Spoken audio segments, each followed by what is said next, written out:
I love those lines. And I love that we are here today with John St. John.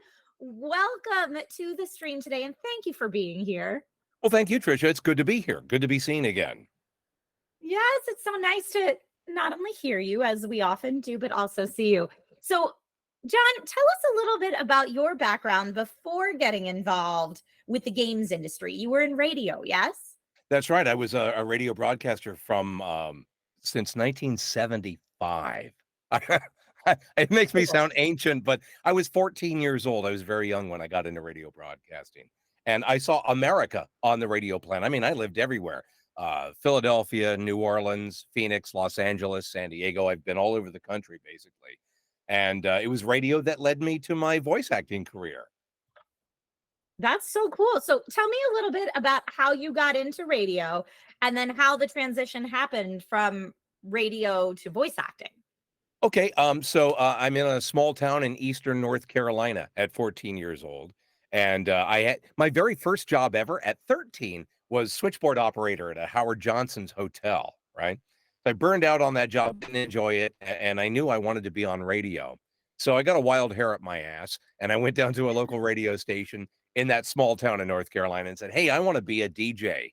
And the program director, who went by the name of Jim Hendricks, had me record a demo tape for him, and he hired me that day on the spot and put me on weekend radio.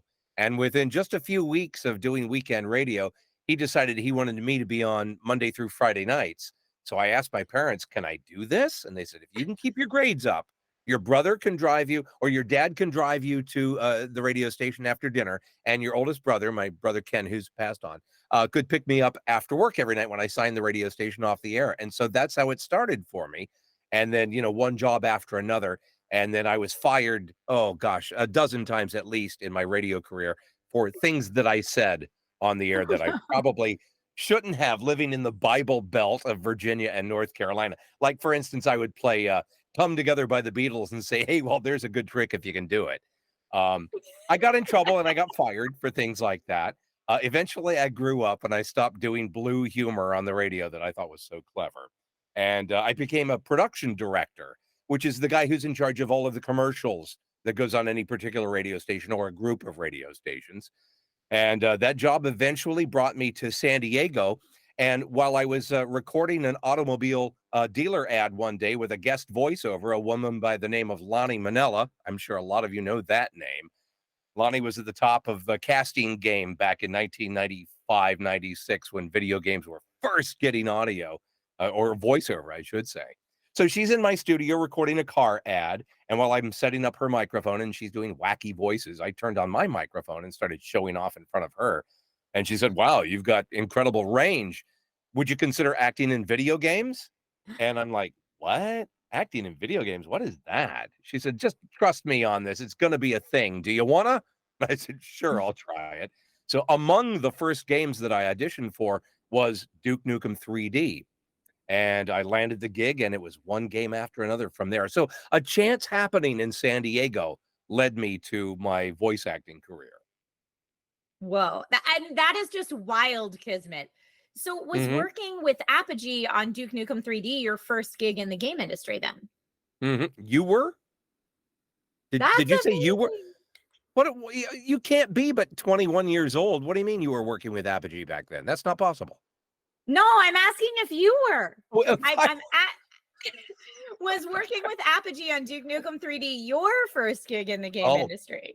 well, you see, Trisha, I'm old, so my hearing's not good. No, I'm kidding. Um, it was among the first. I think it's possible that I did the Candyland adventure game and some racing game that neither were wildly popular.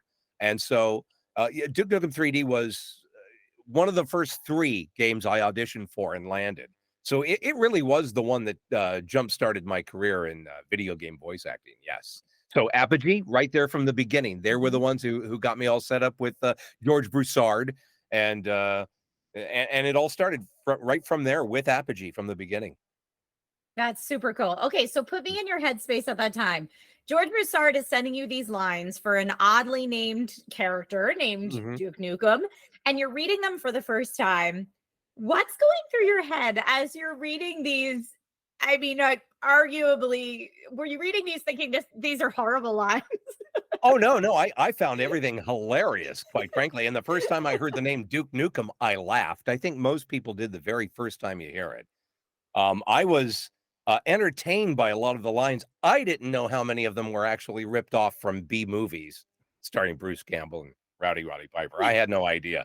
I wasn't that much of a pop culture nerd in that time. Um, so I thought they were just wildly creative and hilarious lines. I loved reading them. I have my own personal favorites, but I thought, wow, somebody put a lot of thought into this. This guy is gonna be badass. So I really enjoyed the lines. I got a kick out of them and had to do several takes on all of them because I think I laughed over the first take of every line I read. Do you can are you able to say which of the lines are your personal favorites? Oh, I have personal favorites. I know the fans have their favorites too, like, I'm all out of I came here to kick ass and chew bubble gum, and I'm all out of gum, or "Hail to the king, baby." But my favorite line was from the, Duke Nukem Forever game, which came years later, and that is, "I had eggs for breakfast. Your mom had sausage." I know, it's naughty. That's why I think it's the funniest line. Of course, it goes back to your roots as a 14-year-old radio DJ, getting a little. Exactly. See, now you get it. You get it. I'm still immature to this day. I'll never You grow know up. I'm a what? Toys R Us kid. I agree. Never grow up. Keep that sense of humor about you. I love it. Okay, Exactly. so the day comes that Duke Nukem 3D comes out overnight, becomes a hit, and people are super into this really over the top Duke character. Um, Now what are you thinking about it? I was oblivious to the fact that it was a hit. The only thing I knew about it was my oldest brother and I would play it online. We'd do Duke matches. He was in Virginia and I was out here in California. And we'd have to fire up that stupid old modem that took minutes to connect. And if a call came in on call waiting, it would knock the game off and you had to start all over again. But for several years, he and I played the game, just enjoying the game, not knowing anything about the popularity of it because I'd only bought my first computer just a year before we recorded this game, 1994, 95. um and I wasn't very computer literate in the beginning. I mean, nobody was back then except real nerds like the guys at Apogee. But I had no idea that it was a hit until I was invited to the first convention that I attended, and people treated me like I was a movie star, and I was blown away by it. Very grateful. I mean, I love going to conventions and being a star because I'll be honest with you, I am an attention whore. I love being the center of attention and being in the spotlight, and everybody who knows me knows that's what I'm like. I'm not obnoxious about it. I just like to be on. So the fact that the game came out and it was a big hit and I didn't know anything about it kind of blows fans away when I tell them I had no idea it was a hit until just before the Duke Nukem Forever game was going to be made. Yeah, I mean, I feel like that must have been such a strange experience for you to go to a convention. And I mean, I imagine you would feel kind of like a superstar, like the Beatles or something, just like crowds of fans following you around. Yet, just the day before, you could go to the grocery store and you weren't surrounded by paparazzi. That's the beauty of being a voice actor too, and not an on-screen actor. Is I have total anonymity wherever I go at home. I can go grocery shopping anytime without anybody knowing who I am. But I go to a convention, and the second I walk in the door, there's a crowd, and I have an entourage that follows me around just because they want to hang out with me. They know I like to drink shots of tequila, and they know that I usually buy the first round in whatever group I'm in. Maybe that's why. Maybe it's really the lure of free alcohol. No, no. No, it's the Duke thing. You know it is. It's just that you're pretty cool to hang out with, okay? Oh, Uh, you're nice. You're nice to say that. well, I'm being honest. This is super fun, and we're very grateful to have you here Oh, today. well, thank you for Um, having me. yeah.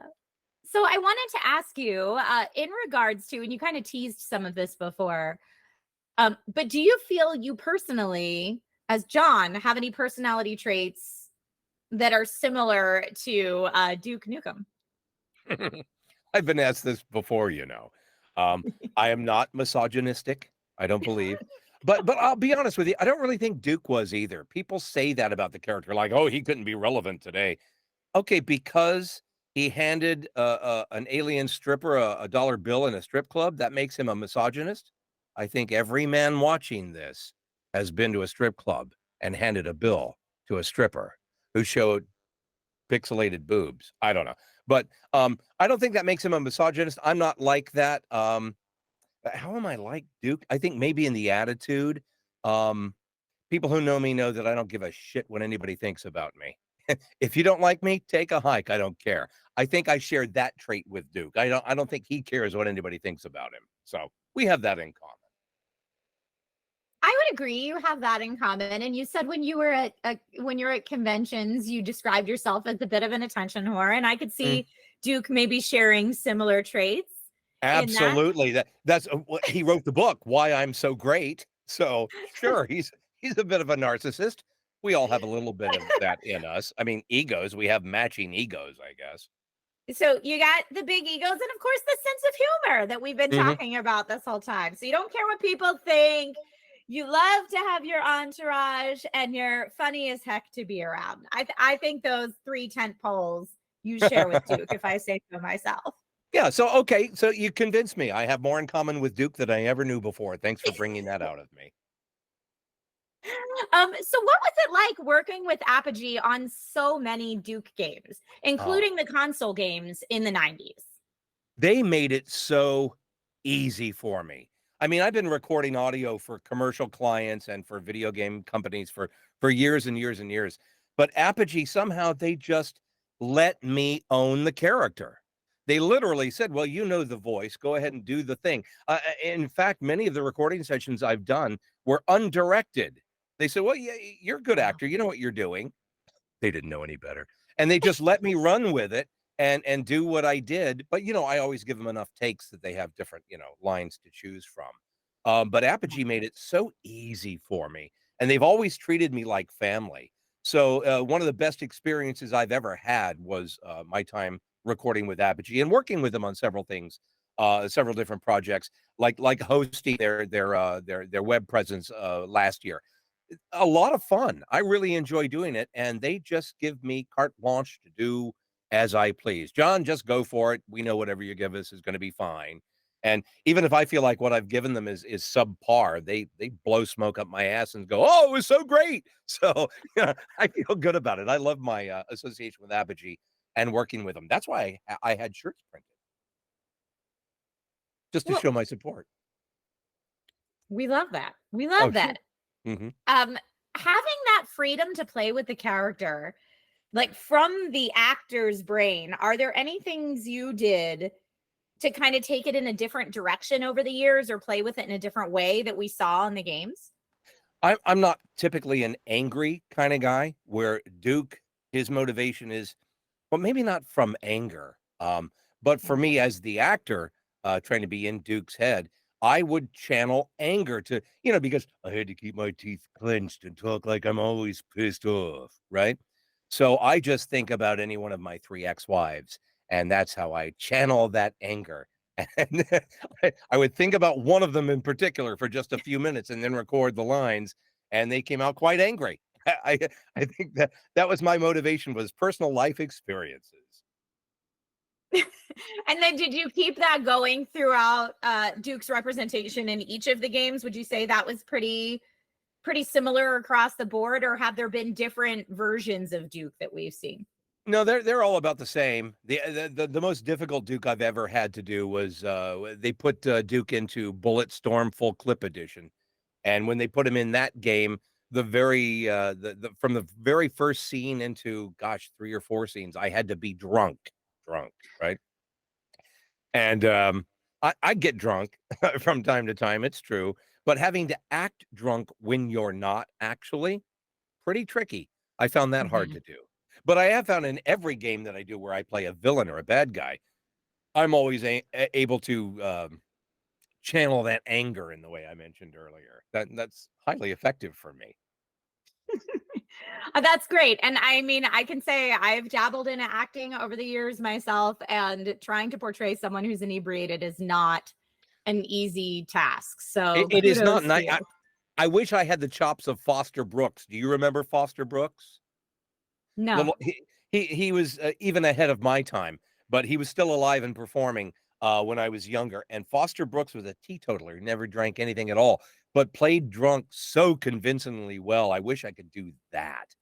I mean, the guy was great. Look him up sometime if you get a chance. I will. I love finding new inspirations. So thank Mhm. you for that.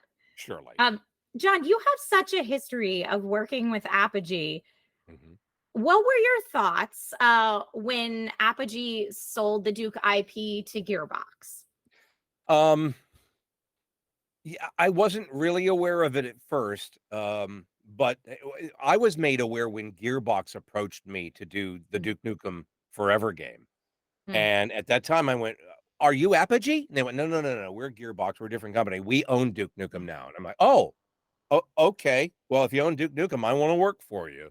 So, I didn't really have any thoughts of the, of it being handed over to a new developer. I just wanted to keep being the Duke voice, and I'm glad that they brought me on board, and I got to keep doing it. Um, I can't say that I was sad about not working with Apogee anymore because they still were having me in other games. So they were kind enough to share me. Just use me up, you guys. I'm good with that. I love that. I mean, you're still working with Apogee today on games like Turbo Overkill. It's been a Yeah. 30-year relationship. Yeah, yeah, and I love this role too. I'm like the Kit of Knight Rider, right? Sam, a Mm. talking, car, an AI car. I love the role. Gave me a chance to do something a little bit different from the norm. Usually, I'm the villain or I'm some hero in a game, and in this case, I'm just, uh, the car assisting the star. Pretty cool role. I adapted to it, I think. A very cool role, for sure. And without getting into spoiler territory, what can you share with us about Sam as an AI and your experience playing Sam, other than the Knight Rider inspiration? Were there other inspirations? Oh, sure. Sam is a bit of a smartass. I mean, for AI, I found that very interesting.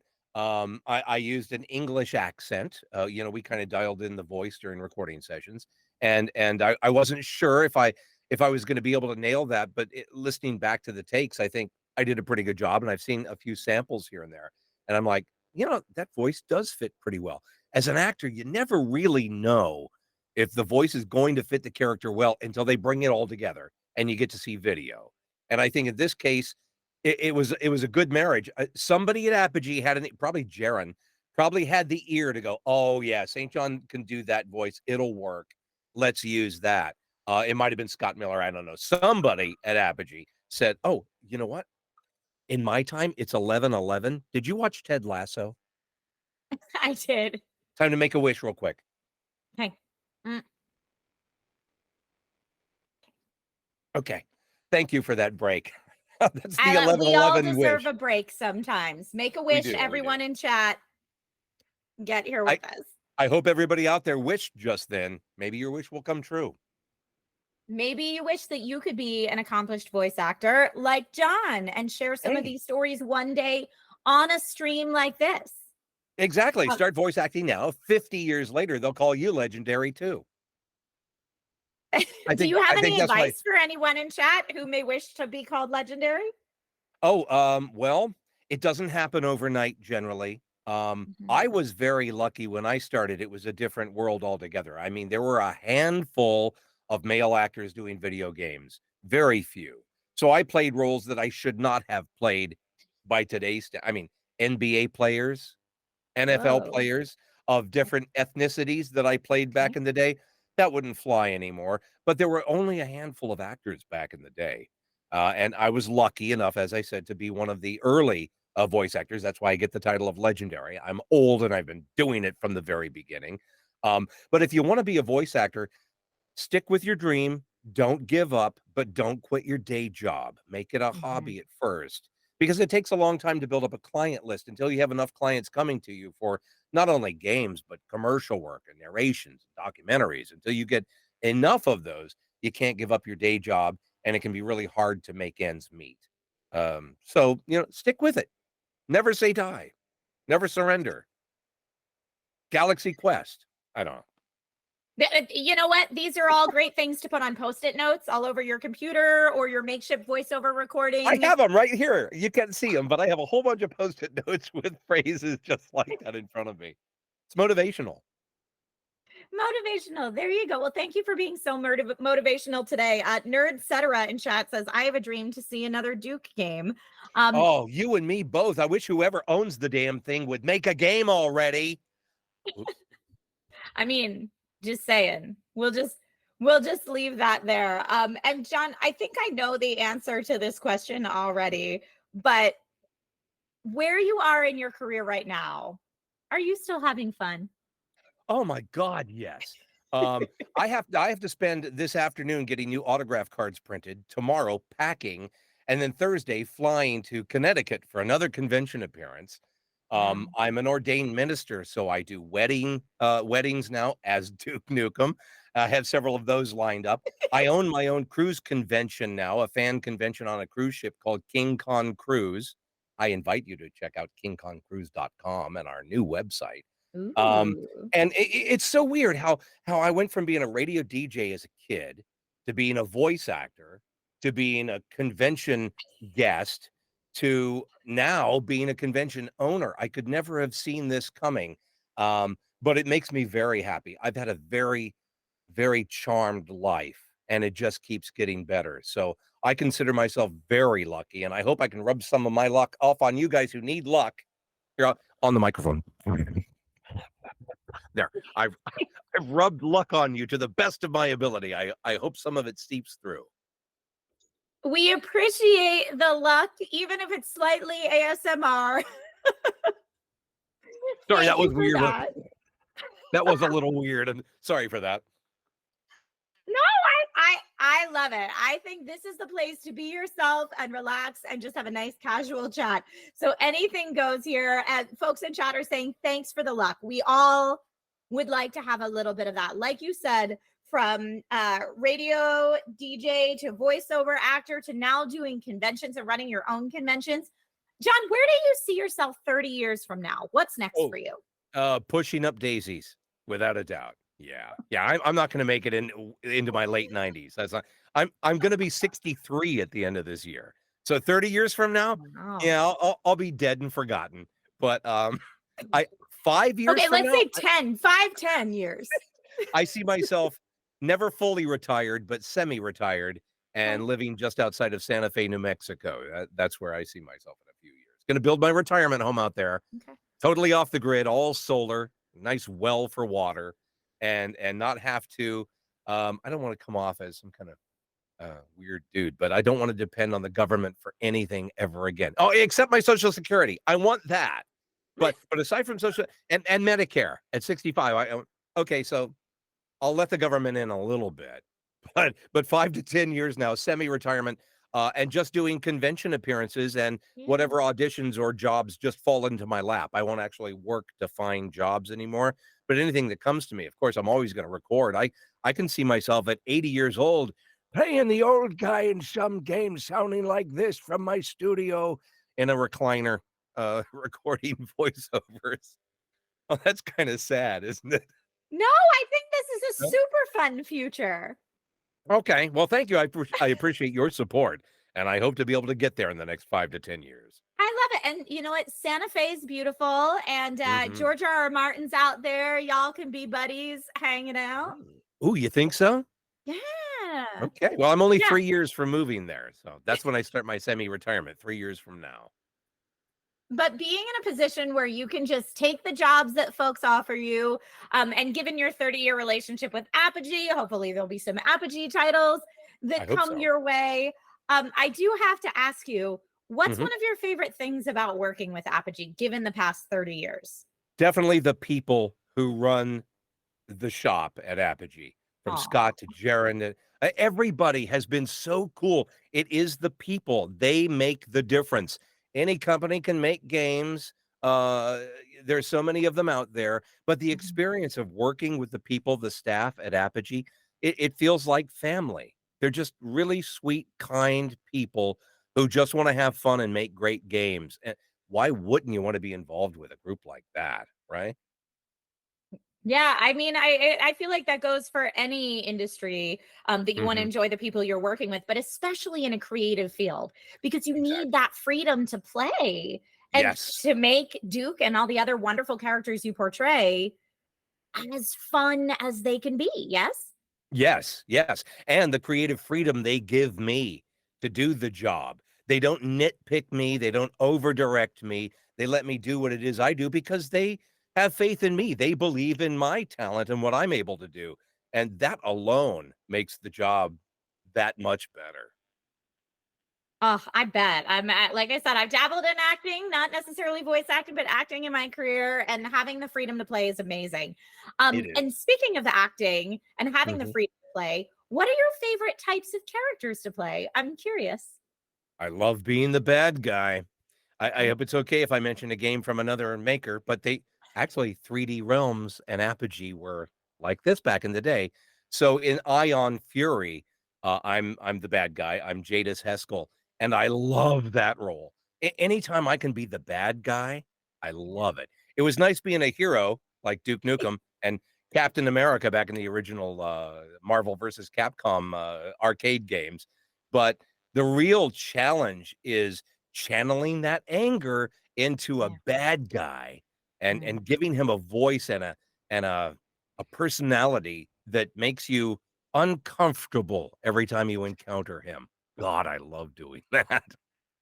Yeah, it's so fun to go to a place that's different than what you do every day in your normal life and really give yourself that stretch. Whether it's a good guy or a bad guy, how much of yourself do you think you put into these characters?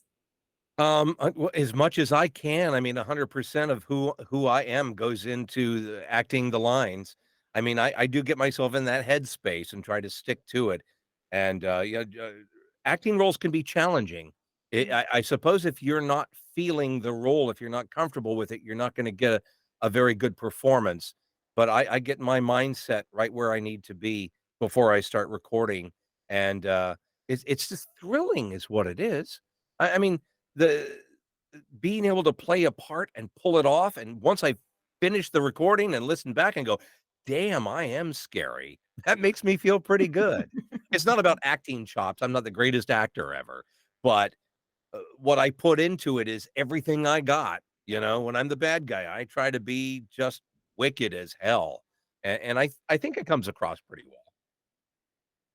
I definitely think it does. You had mentioned earlier that it's not until you see the video and the audio put together that you really feel like, "Oh, this worked. Now I get to see the final product." Do you play the games that you do voices in still today? Every once in a while, I will. Yeah, I don't spend a lot of time playing games. I did a lot way back in the day when Duke Nukem 3D came out. I played that game so much, and a whole bunch of other games. Twisted Metal 4, where I'm all the voices in that game.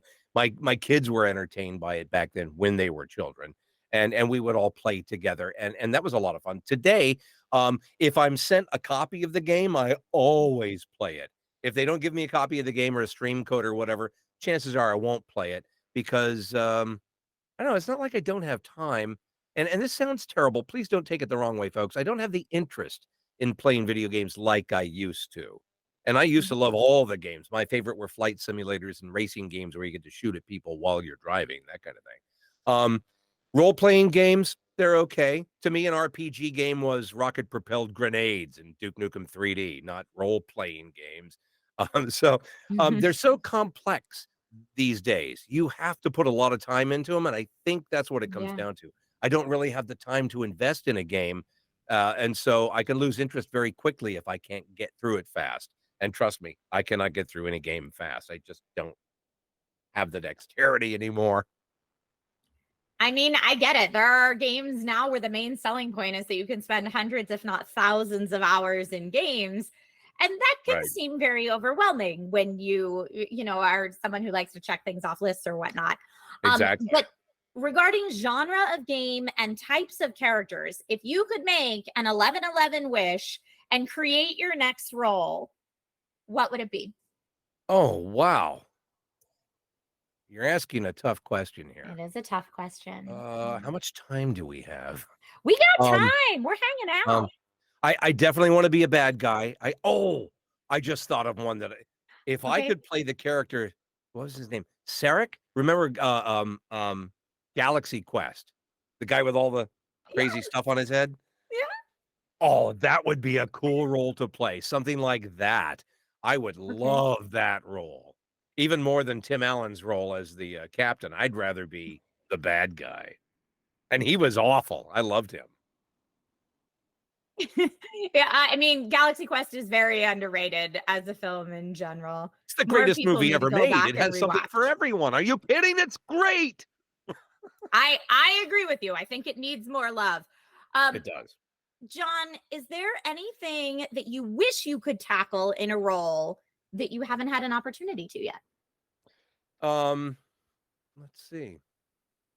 Hmm. We're not making musicals yet in video games, are we? I love to sing. So, Oh, I'd be happy with singing. I sing professionally here and there, and I'm nice. in a jam band group that, as a matter of fact, tonight is jam band night with the Tuesday Night Boys. I drive Ooh, down to La Jolla and play with my friends. If there were a role that included singing, I think that's the one place I haven't been yet that I would like to show off if I could. that Oh, would be oh, very cool. if I could play Neil Diamond in a video game. Yeah, that would where it began, I can't begin to know when, but then I know it's growing strong. Yeah, I'd like to play Neil Diamond in a video game. Thank you. Now I know my goal. We've got it. So, folks, if you live near La Jolla, you could go see John tonight. Is there anywhere else online we can hear you sing? No, no. I used to be in a cover band called Uncle Boogie, and we had a website with Ooh. all of our demos, and you could hear me singing there, but that's gone. No, the only way to hear me sing is I think come to a convention where I'm doing opening ceremonies or singing just for fun for the hell of it. Oh, come on my cruise convention where I host the John St. John's karaoke party on Thursday night of the cruise. Yeah, yeah, that's the thing. Come on the King Con cruise and come to my karaoke party. That's where you can hear me sing. Perfect. I was going to guess that you were probably an excellent karaoke buddy, and I'm glad I was correct. Well, next time we're in the same town, let's get together. Let's do some karaoke. I'm great at harmonies too. You can sing lead all you want, and I'll Oh, harmonize with you. I love that so much. All right, John, I know we've taken a lot of your time so far, but is there anything you want to leave everyone with before we wrap things up for the day? Never give up, never die, never surrender. Don't give up on your dreams, folks, and do the right thing. Try to keep your moral compass pointed in the right direction and do good by people. The number one piece of advice I could give anybody is please live by the golden rule. Treat people the way you want to be treated. Be a kind human. Don't be an a-hole. Much love to everybody. You know, if you treat everybody with love and respect, they'll treat you kindly in return. Those are fantastic words to leave us all with. Thank you. Um, Thank you so much. The incredible John St. John joined us today. You're amazing. And where can we Oh. check out your cruise line again? And where can everyone find you online? Oh, okay. Facebook, John St. John or John St. John dash Duke Nukem. You can follow me there for only fan related stuff. On my personal Facebook page, I express all of my opinions. If you're not a liberal who doesn't want to hear my opinions, follow John St. John dash Duke Nukem. JSJ uh, on Instagram and on TikTok. I would love for you to follow me on TikTok so you can see all of my Duppet videos. Are you familiar with the Duppet? You No. have just one more second? He's here in No. the Oh, room. yeah, we got a second. Of course. Let me grab him. He's dressed up right now. There's a little TikTok preview for us. Oh yeah. Get your glasses on, Duke. Hail to the king, baby. Yeah. So this is the Duppet. That's Duke meets Muppet or Puppet. Oh, I can't say Muppet. That's not allowed, right? No. So I have a whole bunch of videos with Duke phrases and fan phrases and naughty things said by the Duppet. Yes. And you can see him on TikTok at JSJ is Duke on TikTok, and you can see all of the Duppet videos right there. Ooh, look at that cool little Belt buckle. Yeah. Come see me on TikTok, damn it, or go to hell. Okay, I'm doing this right now. And we do have one last audio question if you Okay. have a moment. Nerdy Mhm. Bene in chat says, have you heard the Duke voices from different countries? And if so, what was that? What was that like hearing them? And do you have a favorite? I have not heard Duke voices from other Ooh. countries. I'm sure there are actors who do in foreign language. I can tell you though, I've done Spanish language Duke, and Ooh. those go over well at conventions. I have a whole section where I record Duke voices in Spanish, and people get a big kick out of that. I do it at all the convention appearances I go to. So I've heard it in Spanish, but not foreign languages.